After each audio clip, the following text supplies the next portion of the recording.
kita sudah menyampaikan salah satu leluhur kita, Sang Hyang Antaboga. Dan tadi juga clue berikutnya, kata kunci keywordnya adalah tempuran. Nah, ini akan kita lihat korelasinya. Betul. Untuk kita melanjutkan penelusuran ke 1001 dan 1002.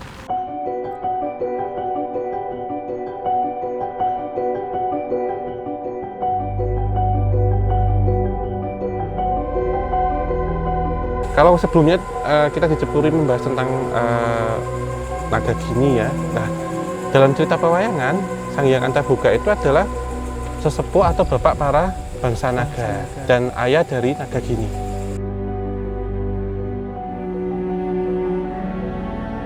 Bahwa kayu yang dihanyutkan itu sebenarnya memberikan satu filosofi bahwa ketika seseorang itu menjadi ingin memantapkan atau ingin menyerahkan diri itu, sudah ngikutin arus saja, nanti akan berhenti di mana, itu adalah bentuk dari pasrah sebenarnya.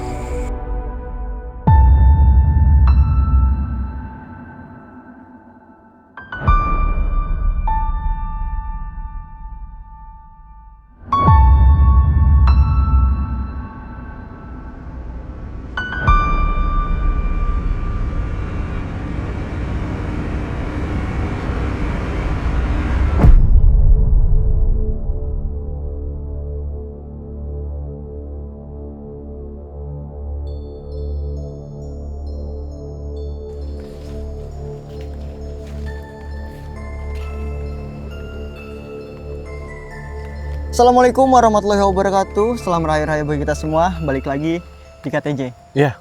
Om. Ya. Kali ini kita bawa teman-teman menelusuri Kali Opak. Kemarin kita habis dari Cepuri kan, Om? Setelah sebelumnya ya kita ke Cepuri. Ini kemudian kita lanjut dari berikutnya. Ini kita coba lihat ada apakah di tempuran. Karena kemarin kan di muaranya nih. Kemudian kita cari ini kok sungainya besar banget.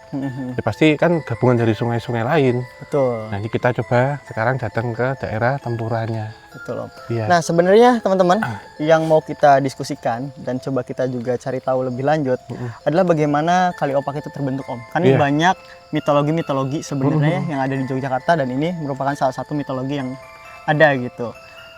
Sebelumnya kalau ngomongin Om tentang Kali Opak ya, kira-kira Om terbentuk awalnya itu gara-gara apa, Om?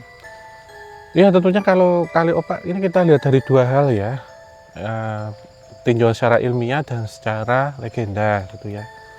Kalau secara ilmiah tentu disclaimer dulu karena bukan bidang keahlian saya, karena geologi dan lebih ke morfologi, hidrologi ya untuk pembentukannya seperti apa. Tetapi tentunya ini sudah terbentuk secara alami bahkan ribuan tahun, dan kalau kita lihat di sini memang sangat erat dengan patahan atau lempeng seismik yang ada di sini. Nah, perlu diketahui juga bahwa daerah kita datangi itu adalah epicentrum ketika gempa 27 Mei 2006.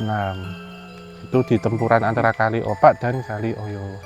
Nah, untuk Kali Opak sendiri itu untuk sistemnya dia dasnya daerah aliran sungai itu dimulai memang semuanya dari Gunung Merapi yang nanti akan kita kunjungi juga berikutnya besok ya, insya Allah itu akan kita kunjungi.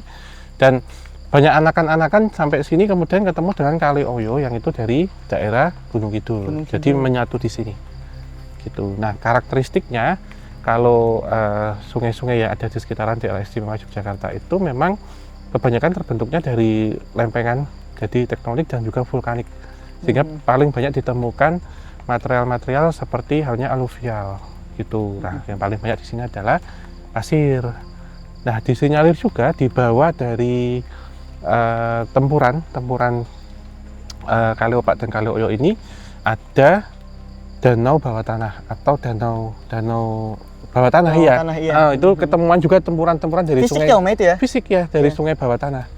Gitu, Mas. Nah, pusat gempanya itu epicentrumnya di situ. Ini kalau secara ilmiah. Kemudian kalau secara legenda atau secara tutur rakyat cerita bahwa itu sebenarnya bentuk atau penggabungan atau manifestasi dari Sang Hyang Antaboga, liuk-liukannya itu.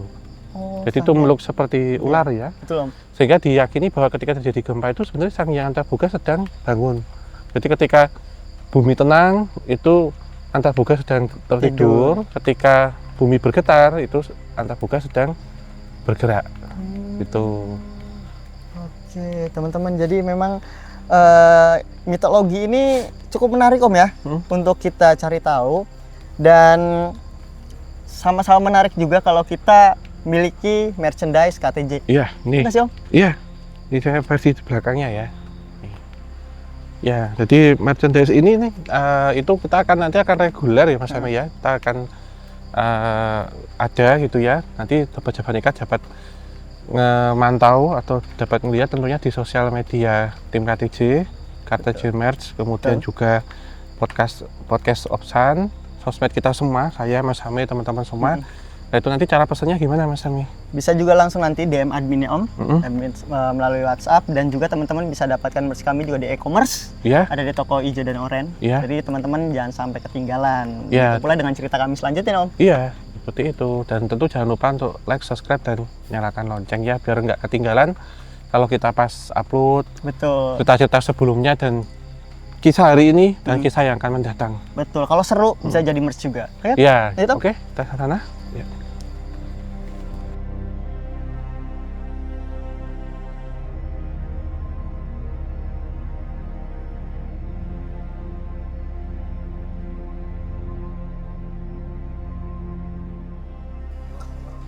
Seperti biasa Om ya, vegetasi di pinggiran sungai Iya. itu pasti ada bambu. Iya. Ya kan, kayak beberapa kali kita ke tempat-tempat yang ada sungainya, pasti ada vegetasi bambu.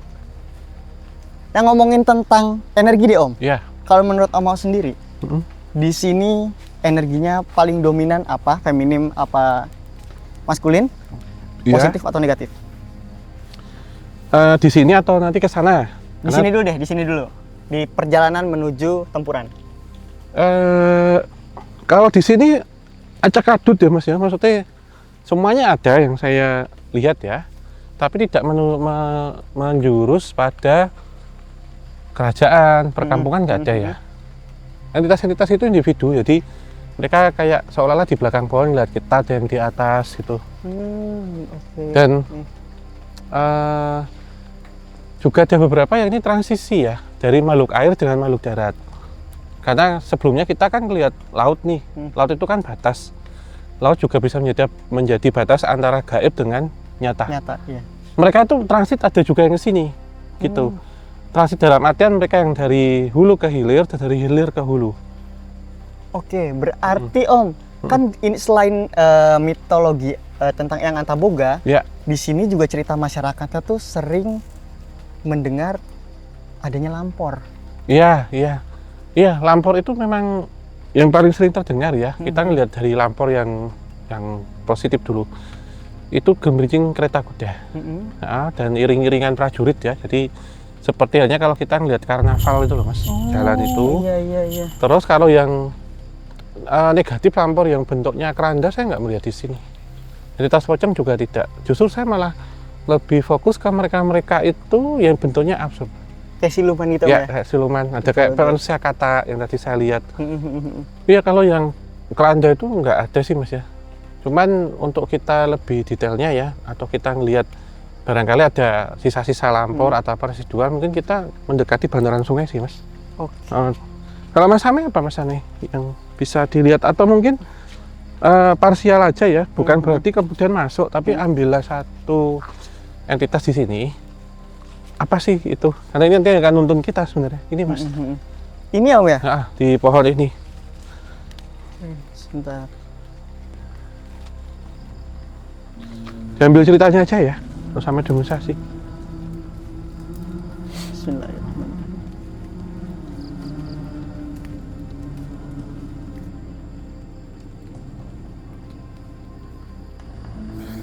Ini Mas. Mungkin dia ada entitas yang akan ngarahin sih, tapi sembari Iya, jalan iya. mungkin bisa disampaikan kisahnya apa Mas Ame? Untuk tadi sosok perempuan ya Om, agak tua. Dia ngejawab mengucap salam juga. Jadi ngomong tentang kayak memang di sini terkenal dengan lampor yang kalau misalkan ketika ada suara gemerincing itu dan warga ikut keluar, itu mitosnya warga sangat meyakini sampai itu jadi mitos yang sangat menakutkan. Katanya kalau warga ada yang keluar itu mereka bakal dijadikan bala tentara. Iya, jadikan prajurit ya. Betul. Dan itu ya beliau juga bilang ya itu mitos Om Iya, sebenarnya gitu loh. Iya. Ya, sebenarnya Lampor mengacu pada gemerincing suara kereta kuda sih. Lebih mengarah ke kereta kuda, ke kudanya Mas sebenarnya Mas. Karena di kaki itu dipasang seperti ornamen lonceng. Lonceng. Kemudian, Tapi sebenarnya maksudnya positif kan Om? positif, itu sebenarnya bisa menjadi sarana transportasi. Untuk kayak misalkan rapat kan ini sebuah tempuran ya maksudnya. Ya, iya. Tempuran itu kayak apa? Ya, perempatan ya. Perempatan iya. Bisa menjadi sentral juga nggak sih Om? Iya. Apalagi kan tadi Om Ho bilang secara fisik kan ada danau di bawah air. Ya, iya.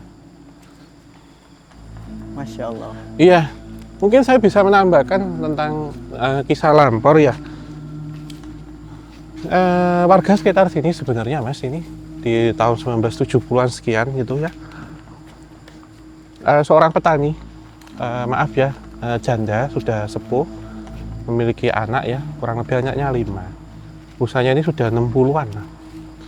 Beliau ini penggarap sawah sebenarnya. Sejak suaminya meninggal, sawahnya itu sudah dijual karena untuk kebutuhan sehari-hari. Tapi beliau itu biasanya suka ini loh Mas, istilahnya itu nanam padi atau derep atau aniani gitu. Jadi aniani bukan maaf ya, bukan negatif ya? meratu itu, tapi kalau di Jawa itu misal metik padi gini tuh Mas, ada alatnya itu. Nah, metik padi gini tuh Mas. Ada alatnya untuk metik padi itu. Nah, beliau ini mimpi beberapa hari sebelum suro, satu suro ya, hajat dalam satu suro itu mimpi datang ke rumah. Ada kereta kuda, karena rumahnya pinggir sungai seperti ini. Kita kan mendekat bantaran, tapi ketika akan kesini saya dikasih gambar visual cerita. Kalau mau tahu Lampor tentang detail itu seperti ini gitu. Datang, ting gitu, melihat di situ ada perempuan cantik anggun dengan 2 pengawal gitu. Kusirnya 1, semuanya perempuan dan itu kudanya sekitar 2 ekor sepasang, warnanya putih. Betul. Sepasang itu ada kayak uncupnya gini, ping gitu. Terus nih kakinya juga turun, ada yang nganter, jadi ada dayang-dayangnya itu turun memberikan undangan. Nah, undangannya itu berbentuknya itu bulat tuh loh Mas, kayak semprong itu, kayak di film-film jadul, kolosal buka gitu, kayak film-film zaman dulu yang pakai aksen zaman dulu itu dibuka. Inti dari surat itu adalah undangan untuk membantu ini apa namanya, kalau di hajatan atau rewang. Rewang itu membantu hajatan. Kenapa beliau ini diundang? Itu dalam mimpi ya. Sebenarnya kenapa nanti ada pertanyaan kenapa beliau kemudian diundang? Gitu, oke. Akhirnya disanggupi itu. Nah, 3 hari setelah mimpi itu, tiba-tiba malam hari beliau ke bantaran sungai. Secara real, nyata. Datang itu Lampor beneran, ting secara fisik. Akhirnya beliau diperintahkan untuk naik, tetapi kereta kudanya dia nggak yang terbuka itu loh Mas, bukan yang open space, yang kayak tertutup. Buat ratu-ratu itu kan Om? Bisa depan-depan, oleh ratunya itu suruh naik lagi. Lah ini kayak ratu gitu Mas, ngajak gini-gini, diajak naik. Tapi uniknya, sampai nyata, Lampor itu bersandar di pinggir kayak dermaga sungai, dia kemudian berjalan di atas air. Nah, selama 40 hari, ibunya ini hilang, anaknya nyari. Dipikir sudah hanyut. Nah, simbok gitu, isok biasanya ngumbai. Maksudnya ibu itu kalau pagi sering nyuci, karena kejadiannya menjelang jam 4 pagi. Setelah 40 hari pulang, diantar lagi. Pakai Lampor? Pakai Lampor kereta kuda itu. Akhirnya cerita gini, cerita-cerita. Agak sedikit shock, akhirnya datang seperti Mbak Kaum atau penasihat spiritual kampung ya, datang yang dituakan. Beliau bercerita ternyata diberikan selamat karena itu orang yang dipilih untuk membantu hajat atau rewang di Keraton Laut Kidul. Dan siapa yang datang itu sebenarnya beliau memang pakai baju kayak ratu-ratuan Mas gitu, tapi itu utusan dari Kanjeng Ratu Kidul. Gitu. Iya. Dan langsung diserahkan oleh pepatih luar atau menteri urusan eksternal luar. Jadi menyerupai Nyi Roro Kidul kita sebutnya ya gitu. Nah, ketika naik Lampor itu, ini sebagai jalan kemudian langsung ke arah sana Muara. Muara itu Pantai Depok. Jadi kita kenal di Parangkusumo, kemudian lurus terus itu ke Pantai Depok, itu ada Muara di situ dan itu langsung masuk ke gerbang belakang atau di dapur, di kitchennya gitu. Nah, kenapa beliau ini dipilih? Karena kalau masak enak memang. Pinter masak orangnya dan sering kali diundang untuk rewang di kampungnya juga dan di tempat lain. Jadi buru masak, Mas. Nah, beliau hanya tanya ketika tadi rewang dikasih apa. Jadi di sana itu cuma bentar, Mas, ternyata cuma 3 hari, tapi 40 hari kalau di alam nyata. Dikasih ini apa isinya? Biji gabah. Nah, kemudian biji gabah ini dilemparkan ke sawah. Tiba-tiba ada rezeki sawah yang dilemparin biji gabah itu jadi miliknya. Akhirnya nggak jadi buruh tani tapi punya tanah, sawah, dan hasil panennya itu melimpah. Nah, ini sebagai satu contoh. Menarik ya Om ya.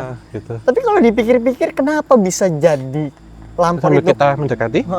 Konotasi Lampor itu kenapa bisa jadi negatif Om sebenarnya? Ya sebenarnya ada ini sih Mas ya.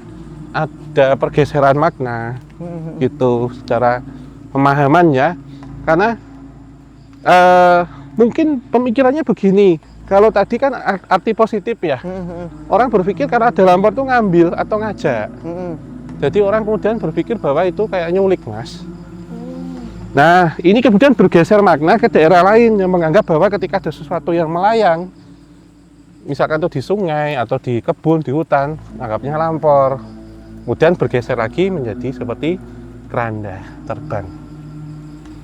Ya, hanya salah pemahaman saja. Menarik banget.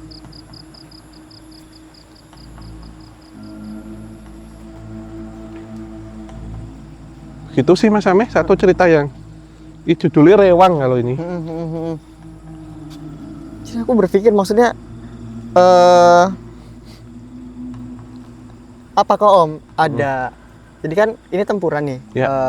di sungai juga kan pasti nggak cuma makhluk-makhluk positif tadi Ya, yang kita Kita sampaikan ya. sampaikan, pasti ada makhluk-makhluk negatif.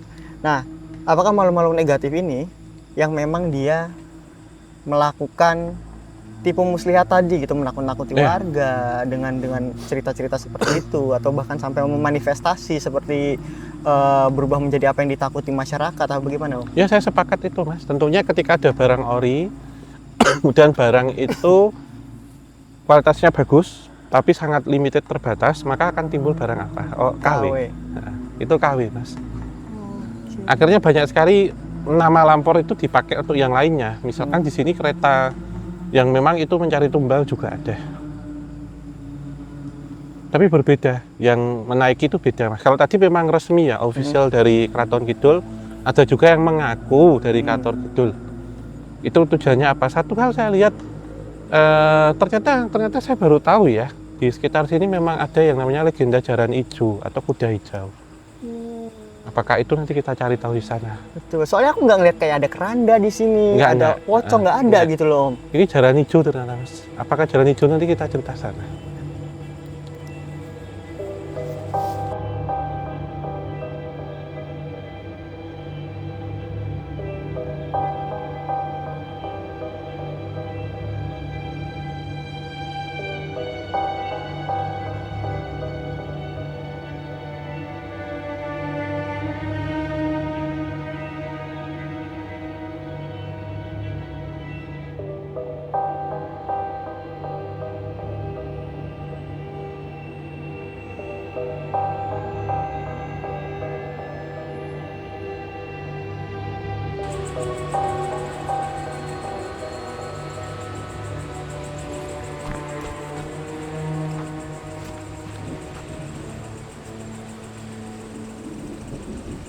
Itu yang suaranya gemuruh itu ya Mas Ami? Tempuran itu Om. Tempurannya ya?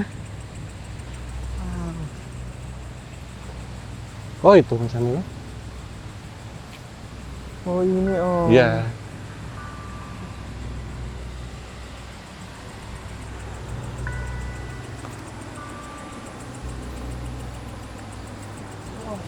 Mas Ami? Mas Ami? Nggak usah. Bahaya. Nggak usah megang air ya Mas ya. Takut ada yang narik. Dari sini aja. Dari sini aja. Keren banget Om. Iya.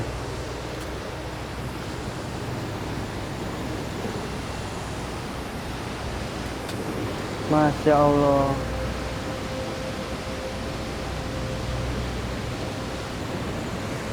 Om, aku jadi kepikiran sebenarnya Iya. ketika nyampe sini. Mm. Kalau nggak salah aku pernah baca ada sabdanya Kalijogo ya, Iya, iya. Sunan Kalijaga. Katanya jika Sungai Progo dan Sungai Opak bersatu, itu Yogyakarta akan makmur. Itu maksudnya gimana Om? Iya, pemahamannya ini kita pahami secara positif ya Mas ya. Kalau itu menyatu sebenarnya kalau secara alam ini akan menimbulkan dampak negatif. Karena akan terjadi banjir besar kemudian hilang. Ya kan? Kan Progo ada di barat, Opak ada di timur. Dan memang karakter dari tanah struktur geologisnya yang ada di sekitar Jogja itu memang bentukannya banyak kan pasir. Karena saya pernah mempelajari itu gitu dulu. Jadi itu tergerus. Kalau di situ tidak ada bangunan, kita sebut keraton dan kawasan di situ, itu sebenarnya bisa menyatu Mas. Pertama adalah Code dengan Winongo dulu. Jadi sungai-sungai kali itu disebut anak sungainya. Nah, pemahaman secara positifnya bahwa menyatu di sini itu dihubungkan, jadi dikoneksikan dengan apa? Dengan seperti kanal.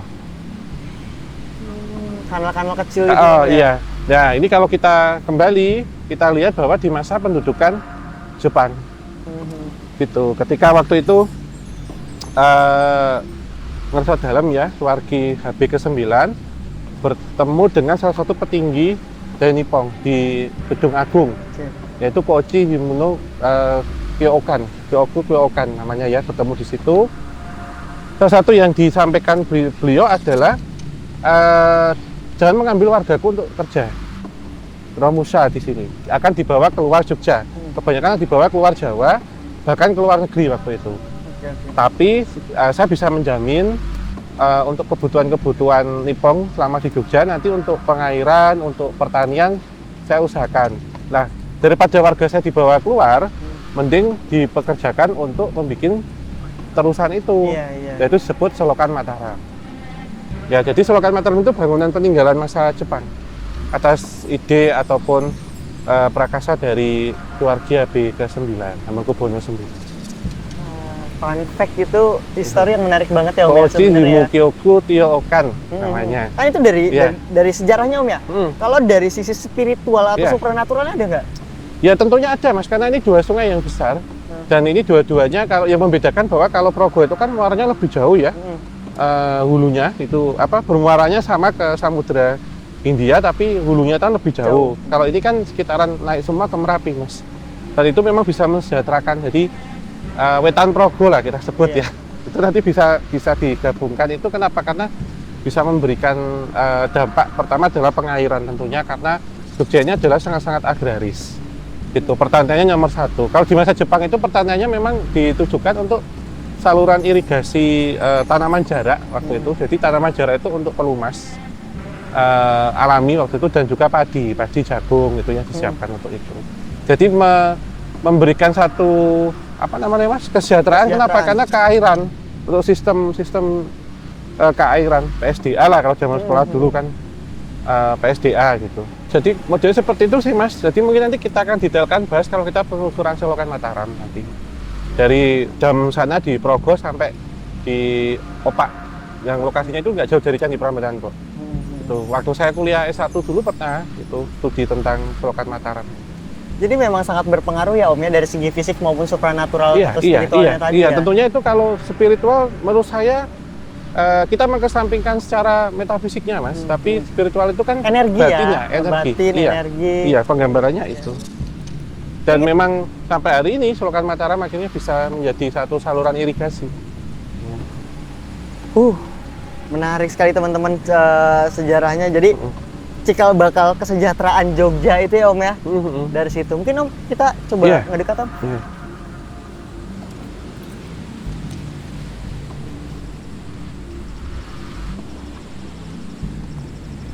Ini lagi banjir sebenarnya Om ya? Iya, karena habis hujan Mas. Hati-hati kalau nggak mendekat.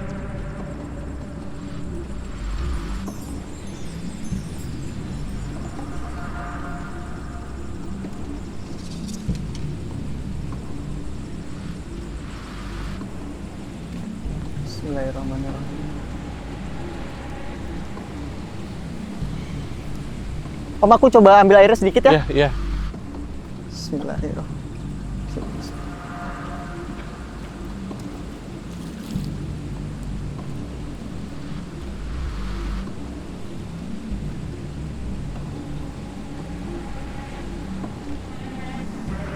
Airnya agak hangat, Om. Iya.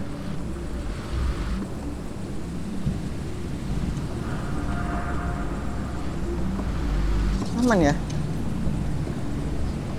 Iya. Itu terkontaminasi macam-macam hal sih, Mas. Iya, iya. Tapi aku jadi ingat sesuatu, Iya. Om. Kalau ngomongin tentang air ini, airnya anget banget kan rasanya Iya, ya? iya. Airnya anget rasanya. Terus ada satu cerita juga, Om, mitos. Katanya barang siapa yang mandi di Tempuran. itu bakal mendapatkan jodohnya. Mm. Kayak gitu, Om. Jadi apakah ada kaitannya, Om, antara tempuran Ya. dan jodoh itu gimana, Om? Ya, sebenarnya itu satu pemaknaan. Kalau secara ilmiah tentu nggak bisa dijelaskan, Mas. Iya. Nggak bisa ya, karena jodoh di tangan Tuhan ya tentunya. Betul. Tapi ini ikhtiar. Kalau secara spiritualis bisa dijelaskan. Tempuran itu kan makna adalah penggabungan dua hal. Penggabungan dari dua menjadi satu. Iya. Dwi tunggal lah ya. Nah, ini bisa kita arahkan bahwa ini adalah sungai kali jodoh ini, Mas. Sungai jodoh ini. Kenapa? Karena di sana ada Progo, di sini ada Oyo, ketemu menjadi satu. Sungai. Itu bukan kali jodoh di Jakarta ya. Iya. Lebih mengarah pada perjodohan dua sungai. Nah, ini maknanya adalah seseorang mencari jodoh atau menemukan jodoh di sini. Yang kedua adalah membuang semua sifat-sifat negatif. Iya, iya, iya. Meletakkan itu atau sering disebut dengan ritual topo kungkum. Tetapi perlu digarisbawahi, topo kungkum itu banyak maknanya. Bisa juga membuang selain sial, mungkin kena efek-efek guna-guna gitu ya, akhirnya nggak bisa nikah, atau membuang ilmu juga bisa di sini, Mas. Jadi memang nggak cuma tentang jodoh ya, Om? Iya. Tapi ya, Om, untuk secara praktiknya, Iya. Om tahu nggak bagaimana itu dilakukan di sini, Om? Iya, ya jadi nganu, Mas, biasanya orang-orang itu melakukan puasa mutih terutama. Ketika sudah pancernya pas, harus tentu disclaimer ya, harus dengan pendampingan dan ada penasihat spiritual ya, nggak boleh sendiri. Menanggalkan semua pakaian, jadi harus telanjang, Mas, telanjang bulat ya, nggak boleh pakai apa-apa sepatu pun. Dan dilakukannya biasanya dini hari, Malam pas ya? puspa tajam, ya.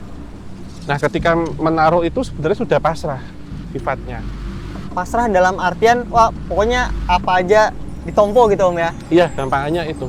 Jadi topo kungkum itu ya kungkum merendam, bertapa dengan merendam Merendam. tubuh gitu. Nah, itu juga untuk mengisi juga, Mas, untuk mengisi energi juga. Karena kita sebut di sana kan arus debit ya.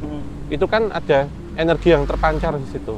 Nah, biasanya kalau ada aliran debit itu kan ya di sana seperti suara pancuran itu bisa untuk menggerakkan turbin jadi listrik. Iya. Itu kasarannya. Ini pun juga sama, melatih secara kepekaan, sifat andap ansor, sifat pasrah, mengisi, akhirnya merecharge apa yang tadi sudah dibuang, diisi dengan energi baru gitu. Selain tadi dengan jodoh itu yang saya tangkap di sini sebenarnya banyak pelepasan juga. Pelepasan yang ilmu, pelepasan penyakit-penyakit non medis, ada juga ngelarung pusaka dan mustika di sini. Wah, bisa sebesar itu maksudnya ya? Iya. Nggak cuma spesifik satu hal ya, Om ya? Iya, iya. Itu kan dilakukan mungkin zaman dulu, Om ya? Iya.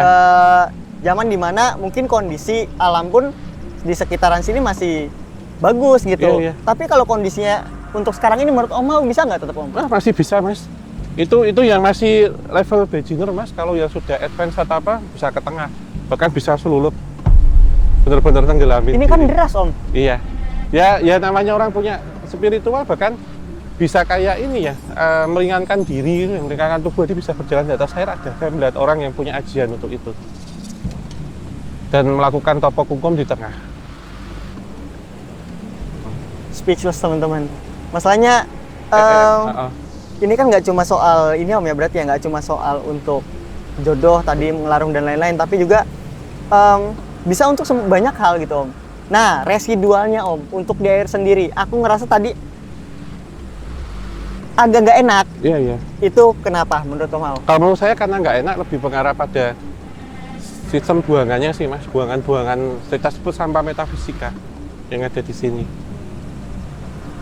Jadi buangan-buangan. Karena kan orang air itu gini loh Mas, ketika dia dari sumbernya dia menjadi suci, ketika dia terkena sesuatu benda atau suatu tubuh dia menjadi kotor.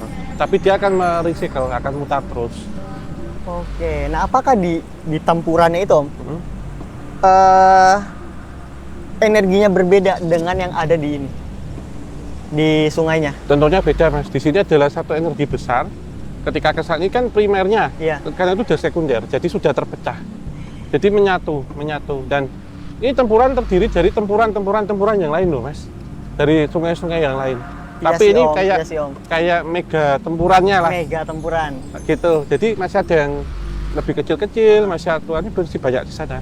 Dan setiap tempuran itu pasti menyimpan misteri. Oke, jadi mungkin itu juga yang bikin energinya mungkin kadang nggak enak, kadang juga momennya ada yang bagus banget gitu ya Om. Bagus ya. Jadi tergantung tujuan kita, karena sungai itu tempat pensucian. Sebenarnya air itu membawakan sistem pensuciannya. Tadi maaf sekilas Mas Sami cerita itu kan ada petir ya, Betul, kilatan. Tadi saya coba senter sini, tadi saya nggak tahu, maaf ya kalau saya yang halusinasi, mungkin saya sebut gitu aja. Tadi sekilas cetar gini ada, pernah nggak ingat ini nggak sih kereta yang di Bundaran Sudirman atau di Jakarta itu? Iya, Di mana iya. sih di Bundaran HI apa ya? Yang kereta panjang tuh loh. Iya. Tadi saya lihat sekilas. Aku malah kayak cahaya gitu Om, emang banyak Om. Iya. Kayak Tadi yang kudanya mungkin lebih dari 10 Mas tadi, tapi keretanya kecil.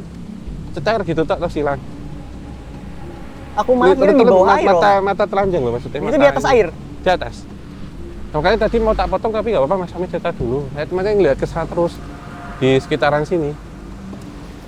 Nah, ini kalau kita lihat struktur batuannya ini loh Mas, padas, keras, turun ke bawah. Ini ketika gempa, tempat ini kenapa nggak ambles pertanyaannya, karena strukturnya kayak gini. Ini yang pusat, epicentrumnya. Kesampean saya pribadi kesampean ke tempat ini sebenarnya. Alhamdulillah kalau gitu Om. Ini bawahnya ada danau bawah tanah. Di bawah ini. Nah, menyinggung tentang lampor yang negatif, memang tidak ditemukan di sini. Jadi saya melihat ada lampor kuda, kereta kuda. Kita akan cari coba ke hulunya besok. Betul. Penasaran sih aku juga Om Iya, sebenarnya. saya yakin ada sih, tapi Merapi Om ya? iya mungkin kita hulunya, karena kan ini kemarin kita hilir, hari ini kan kita ngeliat tempurannya, besok coba kita ke hulu, ke mata airnya. Jadi emang mitologi Jogja itu emang saling berkaitan Om ya, satu Iya, sama lain ya. Dan itu punya ceritanya masing-masing gitu. Mungkin kita cari lokasi lain Om. Iya, ke sana mungkin.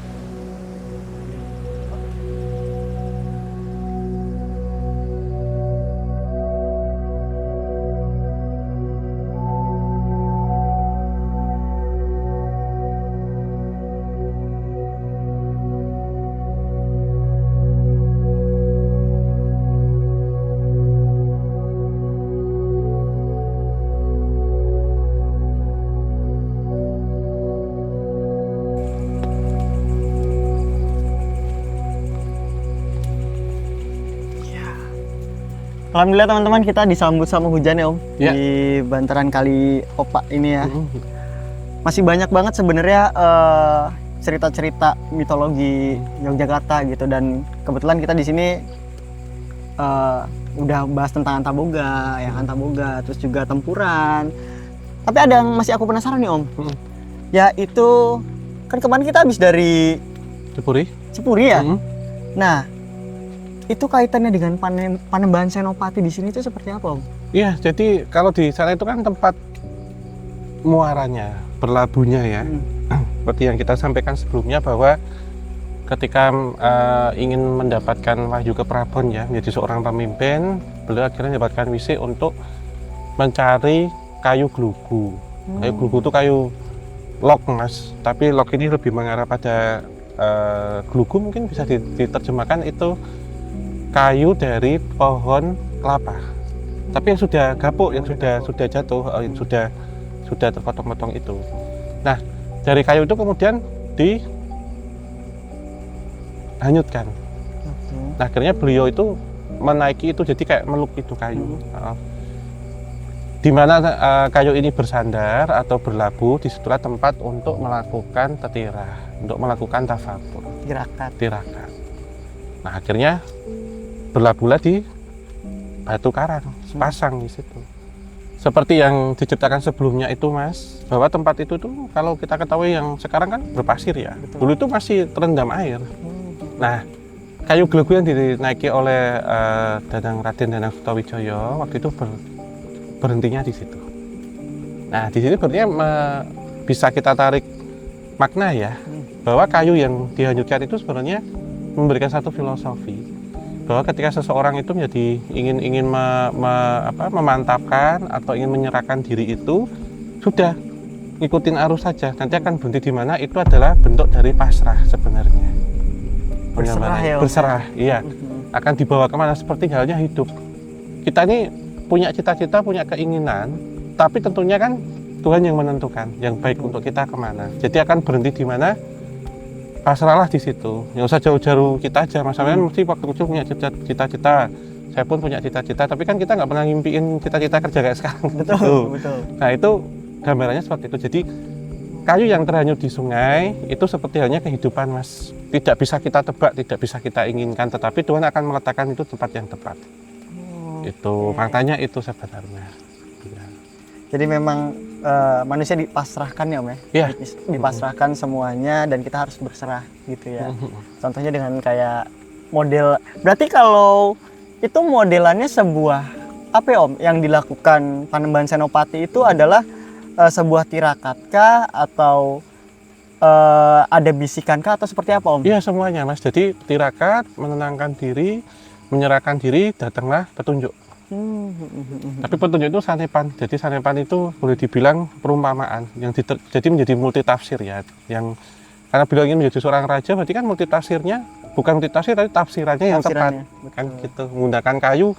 Ini salah satu tirakat juga, Mas. Seperti tadi kita bahas di sana tentang topo kungkum. Nah, ini juga salah satu cara juga tirakat laku juga. Menggunakan kayu di aliran sungai yang deras. Iya. Nanti apa ini? Berhentinya di mana itu kan sesuatu hal yang luar biasa. Kalau Betul. kita pikir sekarang kita megang kayu gitu, terus hanyut di sungai gitu kan, wah itu berserah beneran itu. Kalau Iya. orang mikir sekarang mungkin kayak maaf ya, kayak ingin mengakhiri hidup kan. Betul. Tapi sebenarnya di sini maknanya adalah untuk pasrah, berserah, dibawa mau kemana sudah saya terserah gitu, dibawa tempat yang terbaik bagi saya. Nah, ketemulah di dua pasang batu yang sebelum kita bahas itu atau sekarang menjadi situs Jepuri. Oh begitu, baik. Jadi emang dibutuhkan sebuah keikhlasan ya, Om ya, dalam melakukan sesuatu. Intinya di situ sih. Oke, Om, mungkin kita ke tempat sana. selanjutnya, Om. Iya. Wow.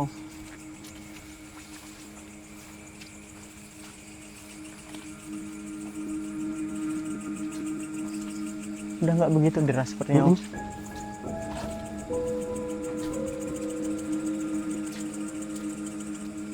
Nggak hujan, Om. Bentar.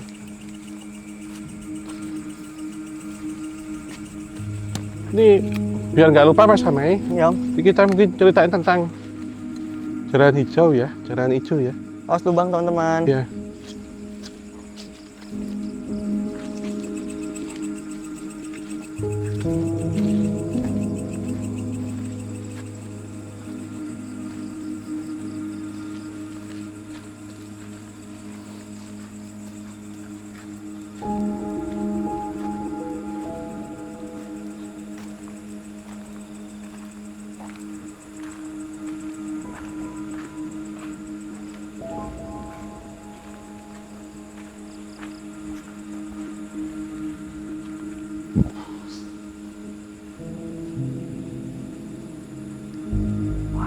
Energi di sini juga cukup beda, Om. Apa Iya, sini iya. bekas petapaan, Om ya?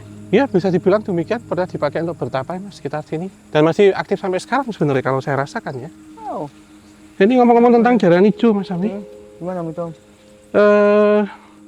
Dulu itu kuda air ya, harus saya sebut ya. Tapi bentuknya siluman Mas, dia mencari tumbal Astagfirullah. dan yang dicari itu adalah anak kecil untuk naik kuda itu gitu. Jadi mungkin entitas ini itu juga saya melihat ada yang dia jalan sendiri seekor saja, ada yang dia bergerombol. Jadi Antara 4 sampai 6 ekor itu menarik kereta juga. Tapi semuanya ornamennya serba hijau rumput seperti ini bulunya. Bisa kita bayangkan ya kuda biasa, tapi bulunya kan kalau kuda ada putih, hitam, coklat ya, itu hijau semua, hijau full. Dan itu bisa berjalan di atas air. Kadang merumput biasa mas itu, dan dia bisa berbicara. Ayo numpak gitu kadang. Ngajak anak kecil. Jadi anak kecil yang saya lihat itu sering kejadiannya itu tengah siang atau jam 12 siang sampai jam 1 siang dan menjelang maghrib atau surup. Jadi saya pernah melihat ada satu kejadian anak-anak yang mencari ikan mancing ya, usia sekitar 9 sampai 10 tahun, 3 orang, 1 perempuan 2 laki-laki. Jadi nyari ikan, mas, ceritanya nyari ikan. Kondisinya nggak banjir. Jadi cuma sebenarnya tingginya itu segini, selutut orang dewasa. Kuda itu tiba-tiba keluar dari air, pluk gitu, jalan ngampiri. Kalau anak kecil kan mungkin melihatnya itu unik ya, lucu mainan. Ya. Oh, 10 tahun itu yang laki-laki yang satunya yang paling besar, yang 2 anak yang masih balita, jadi 4 dan 5 tahun. Yang 4 ini yang perempuan yang paling kecil, ternyata itu kakak adik. Nah, yang satu teman yang paling gede ini yang ngajak ceritanya, tetangga gitu ya, ngajak. Terus si kuda ini itu singkat cerita dia pengen ngajak yang kakak adik itu, yang 5 sama 4 tahun itu. Kakak adik ini apakah dia sepupu gitu mas, kayaknya nggak kandung sih, kayaknya sepupu. Terus naik mas, naik, dua-duanya naik, tapi yang ngajak ini ngajak, jangan naik gitu, jangan naik kuda itu gitu, jangan. Tapi kan karena anak kecil nggak tahu, yang laki-laki ini sebenarnya udah mau geret yang perempuan, tapi ternyata nggak bisa. Si perempuan ini naik mas, naik kuda itu. Terus akhirnya, jadi dia nggak jalan mas, jadi dia keluar kayak gini loh, kayak berlutut terus ini. Kemudian ketika sudah naik di punggungnya, jadi kayak komedi putar itu, dia kemudian turun lagi ke air. Jadi gini, kemudian berlutut lagi. Bersama anak. Dan kemudian dinyatakan tenggelam. Ada ritual-ritual juga untuk memanggil itu. Setelah hampir 7-9 hari baru ketemu jasadnya, tapi tidak di sini. Jadi kalau kita ke sana ada jembatan lagi, jembatan penghubung yang besar. Di situ ada delta, ketemunya di sekitaran situ. Bahkan ada kejadian lain yang ketemunya itu sampai ke muara. Tapi itu berarti negatif dong? Negatif. Itu sering kejadian sih. Sebenarnya ini satu cerita yang nggak boleh diceritain, tapi ya atas berkah leluhur nggak apa-apa kalau itu untuk edukasi atau gitu. Dan izin Tuhannya. Dan tujuan mereka itu berlaku seperti itu untuk apa om? Untuk cari tumbal mas. Ada yang memelihara kah? Tidak. Itu memang satu ekosistem penyeimbang kalau saya sebut yang ada di sini. Saya tidak bisa menyebutkan secara rinci tujuannya apa, tapi ini berkaitan dengan karma buruk sih. Orang tuanya mungkin pernah melakukan hal negatif, akhirnya ini anak ini dijemput untuk menetralkan. Karmanya si orang tuanya? Ya,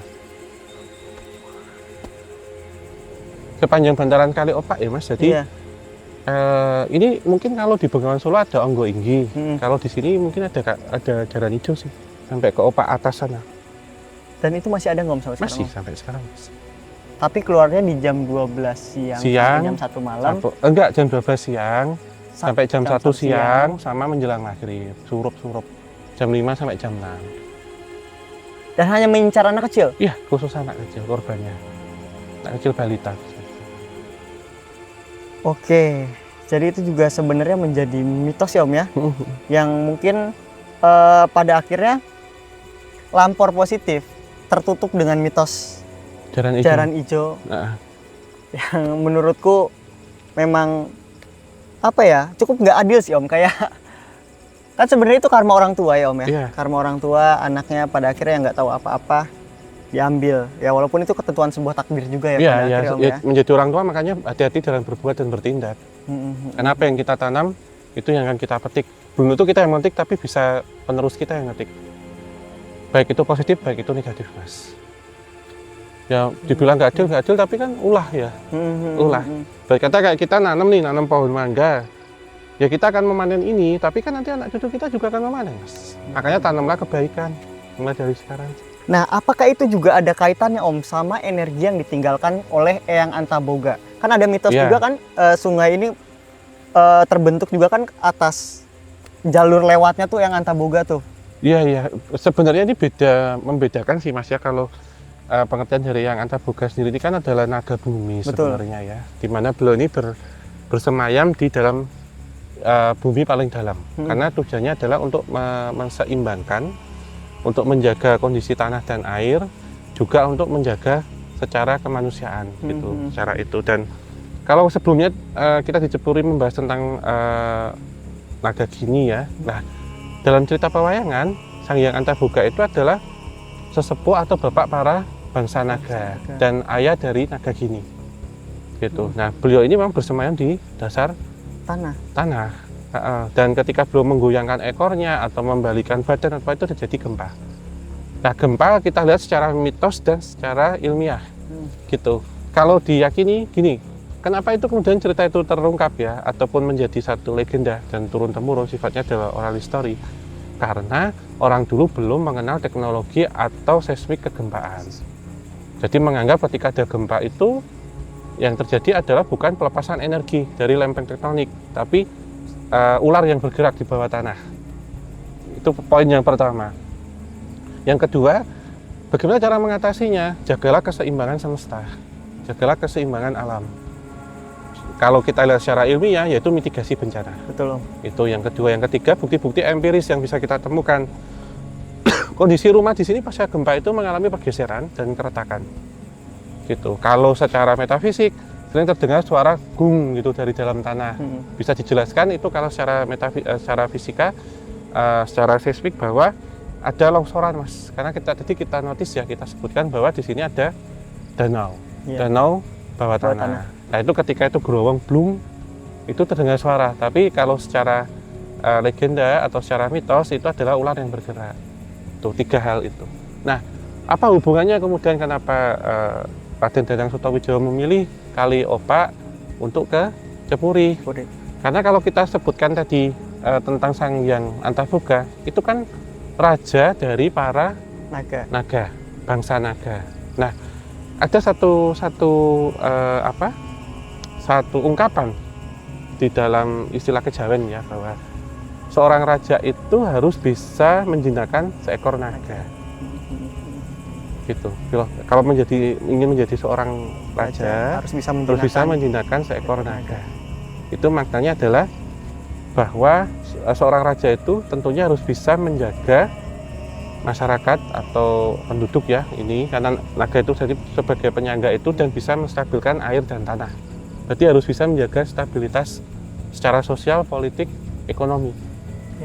Tapi dalam artian lain bisa juga nggak sih Om, Panembahan Senopati itu bisa selamat setelah melakukan perjalanan dari Kali Opak sampai Iya, karena tadi sifat ini Mas, sifat pasrahnya itu. Berarti ketika seorang itu pasrah, tenang, bisa menaklukkan naga. Jadi ini kan kita lihat sungai itu kan liuk-liukannya kayak ular. Berarti bisa melalui itu semua, berarti bisa menjinakkan naga itu. Gitu. Akhirnya menjadi seorang raja. Ketika sebelumnya kita bahas bagaimana komunikasinya dan macam-macam, itu akhirnya bisa menjadi seorang raja. Aku jadi makin penasaran, pengen segera langsung ke Merapi Om. Ya kan kita sudah dari bawah, dari hilir, muara, kita sekarang di badannya, nanti kita ke kepalanya kan ya. Betul. Dan di sana mudah-mudahan kita bisa dapat ya teman-teman untuk bagaimana asal mula dari Eyang Antaboga itu sendiri. Dan jangan lupa juga cari lampor sebenarnya Om. Ya kan? Lampor yang seperti apa ada di sana. Kalau memang di sini nggak ada, adanya jaran hijau. Apa yang ada di sana? Itu belum kita temukan jawabannya. Betul. Besok.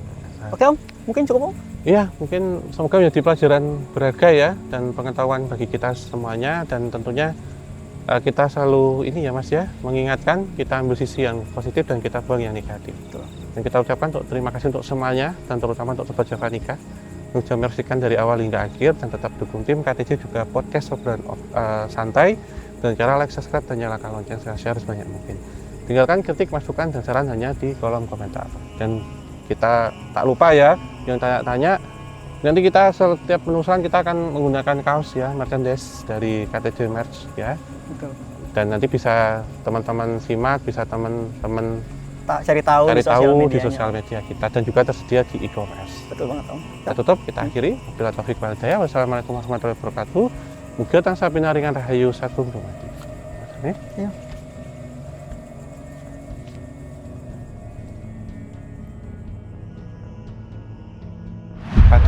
kali ini sebenarnya juga menyambung di beberapa cerita-cerita sebelumnya. Nah, kita membahas tentang beliau-beliau ya, eyang-eyang yang ada di sekitaran Gunung Merapi gitu. Dan salah satunya adalah yang akan kita bahas ini tentang yang naga antaboga. Itu berbentuk ular gitu ya, ular naga. Iya. Memang disikapi dalam mitologi Jawa, sehingga nanti akan kita lihat korelasinya sebenarnya. Salah satunya kan kalau kita sebut bahwa gunung itu kan ayah ya, atau bapak ya, secara kosmologi paling tingginya, dimana di situ juga bersemayam para ruh dari leluhur. Ini poin yang pertama. Yang kedua, kalau kita sebut lebih mengkup tentang Merapi sendiri, Gunung Merapi ini kan sang panglima, Mas. Gitu. Dan di sini kalau kita membicarakan di paling atas itu, kan di situ ada yang satu jagat dan yang sapu angin. Ya. Sementara kalau turun lagi di dapur Mahma atau yang lebih dalam lagi, ada yang Sunan Merapi di situ. Nah, yang menjaga kestabilan dari kesemuanya atau yang kalau kita sebut itu yang di sini ditugaskan menjaga pondasi dari Gunung Merapi sendiri itu yang Sangyang Antaboga. Jadi gitu ya, Mas. Ada aliran sesat ya ternyata dulu. Saya menyebutnya itu mungkin disebut satu paranormal yang sangat sakti gitu ya, yang bisa mengendalikan entitas menyerupai siluman ular kebanyakan. Termasuk beliau ini bisa menembus, bisa berkomunikasi dengan entitas naga-naga yang ada di sekitar lereng Merapi.